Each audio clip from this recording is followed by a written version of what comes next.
Get you those vouchers. We'll get things started with an opening statement from Coach Andersen. Okay, first of all, it's been a fantastic week.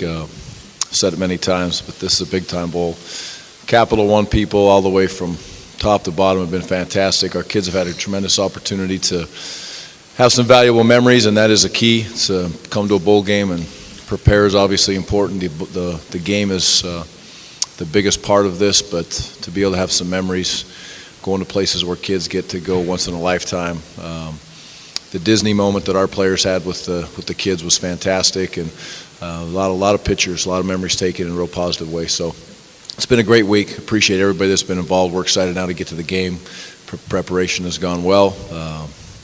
Yada yada yada and all that stuff. It's 15, 16 practices. Let's go play the game, and two very, very good football teams playing against each other, and should be a great venue and a first-class, big-time Division I college football game. All right, once again, we'll be looking to get you guys transcripts after the press conference. If you could please find someone with a microphone, we'll start with a Q&A session now. Gary, over here, right side. On the right. Yeah. There you go. Gotcha. Yeah. Seems like in bowl games, it's the team that's maybe more motivated to win that kind of comes out ahead. What's the motivation for Wisconsin in this game? Well, I think when we first got here 6-7 days ago, the motivation for me and for the team, hopefully, is to embrace the moment that you're in.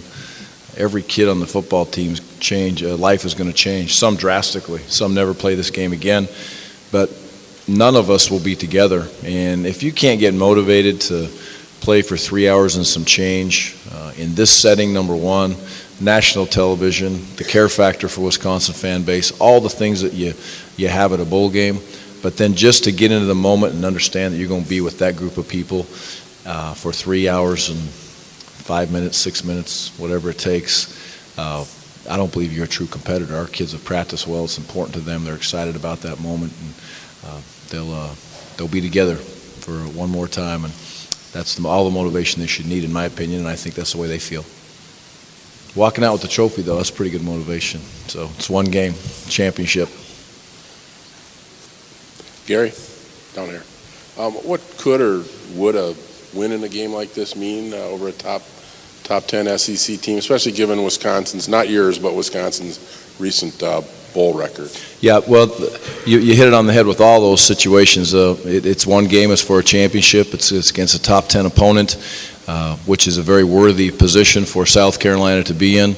You're on the national stage playing in that January 1st. Very nice trophy again, but it's important for these seniors. It's important for this football team. And I talk so much about the seniors, and this is their last game, but this one's about the team. Let's go out and put ourselves in a position to take a trophy back home, and hopefully we can play well enough to get that done against a quality opponent. But for this senior class and for this whole football team, the kids have been in this program for years and years, to win a bowl is important, to take that next step in this setting against great football teams. Because if you're at Wisconsin, you're going to play a great football team every year in a bowl game, and it's hard to win. Hi, Gary. Over here. What's the sense you get from some of the older players in your program about what it's like being in Florida for this bowl game compared to the Rose Bowl trips of past years, if you're able to pick up on that at all? I don't really have a feel for that. So I would say that's a very good thing. I've been fortunate to be to a few bowl games that have been on big stages just like this one is, and first class through and through, and I'd imagine that's how the Rose Bowl is. I know that's how the Capital One Bowl is, and our kids have had a great time. It was important to build a schedule that they felt was friendly to them, put them in a position to compete and practice when they needed to, but yet have fun. This bowl does a tremendous job of allowing those opportunities to mix business and pleasure. But, just look at the place you're staying in, look at the way they handle the kids. It's first class, and our kids, I know, feel that way. But how do they compare it to the other ones? I couldn't answer that.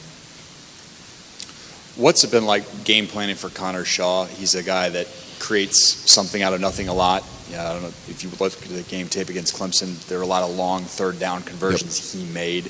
What's that been like getting ready for him, and how do you anticipate that going on game day? Well, if you just look at Connor and watch him play football, comes to my mind coach's kid, which he is. He's competitive. He can hurt you with his arm, his leg, and his legs and his mind. He has a lot of miles on him as far as starts, and he's been very productive. He's played in big-time moments and handles himself well. And I would say this, when you mix Coach Spurrier and Shaw together in that offense, it's a pretty vicious weapon. And I think pre-snap, most times, they're getting what they want. They get the play call that they want. Now, you got to execute from there. And that's one of the challenges for us on defense, is to not allow them to get the play called that they want pre-snap. When they've had the most success on offense, I believe that's taken place. So hopefully we can at least confuse them a little bit. And it's hard to confuse Shaw because he's such a savvy, smart kid. Coach, do you feel like there's a heightened awareness with a team that you're playing a well-established SEC opponent? Well, it's the first time I've been around these kids in a bowl game situation, but they're ready to go. They're excited about the opportunity to compete one more time together, like I've talked about. But different than the rest of the season or any other games that we played, no, I wouldn't say that. But it's nice to see that they've carried themselves in the same business-like manner that they did for the other 12 games they've played to this point, because I felt like every time we came out of the tunnel, they were well prepared. I thought the coaches did a good job of getting them where they needed to be. And, have we won them all? No. But, we played some pretty good teams and fared pretty well. Coach, when you accepted the challenge to follow Barry Alvarez and Brett Bielema, what was the primary thing that you wanted to try to accomplish, to try to build your own niche here at the University of Wisconsin, and the driving force to take that job, knowing they had a pretty good, solid program in place? Well, first thing, I really didn't have an agenda. Said it many times. I only got really one way to answer that question. In coaching, I'm always going to go where I think I'm supposed to go, and that doesn't have to do with anything else other than what I believe in. And that's the way I felt. And Wisconsin was the place that I knew I was supposed to go to. And that may sound corny to people, but that's just the facts. So, as far as direction we want to head, we want to compete at a national level.